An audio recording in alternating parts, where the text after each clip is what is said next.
പിന്നെ ഞങ്ങളെപ്പോലുള്ള സാധാരണ ഈ പാർട്ടിക്ക് വേണ്ടിയിട്ട് രാപ്പകൽ പണിയെടുക്കുന്ന പാവപ്പെട്ട താഴെത്തട്ടുള്ള പ്രവർത്തകരുടെ വികാരം മനസ്സിലാക്കാത്ത നേതൃത്വമാണ് ഈ കോൺഗ്രസിന്റെ ശാപം. 14 പേര് രാജിവെച്ചു.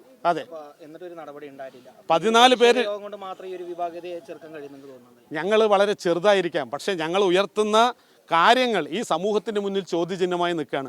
അതിന് പരിഹാരമുണ്ടാവണ്ടേ? കാരണം പദവികൾക്ക് വേണ്ടിയിട്ടല്ല ഞങ്ങൾ ഈ കാര്യങ്ങൾ ചെയ്തത്, പാർട്ടിക്ക് വേണ്ടി ഇന്ത്യൻ നാഷണൽ കോൺഗ്രസ് ശക്തിപ്പെടുത്തുക എന്നുള്ള അതിൻ്റെ പോരാട്ടമാണ് ഞങ്ങൾ നടത്തിയത്.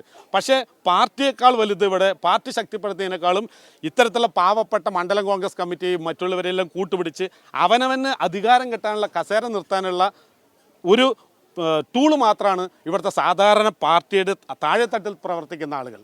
അതിനൊരു മാറ്റം വന്നേ പറ്റുള്ളൂ. കാരണം ഓരോ സ്ഥലത്തുനിന്നും ഹീറോയി നിന്നവിടെയൊക്കെ സീറോയി കോൺഗ്രസ് വന്നുകൊണ്ടിരിക്കുന്നതിൻ്റെ ഒരു ഉത്തമ ഉദാഹരണമാണ് ഈ കോട്ടായിൻ്റെ മണ്ഡലം കമ്മിറ്റി. 100% അത് തന്നെയാണ് ശരി.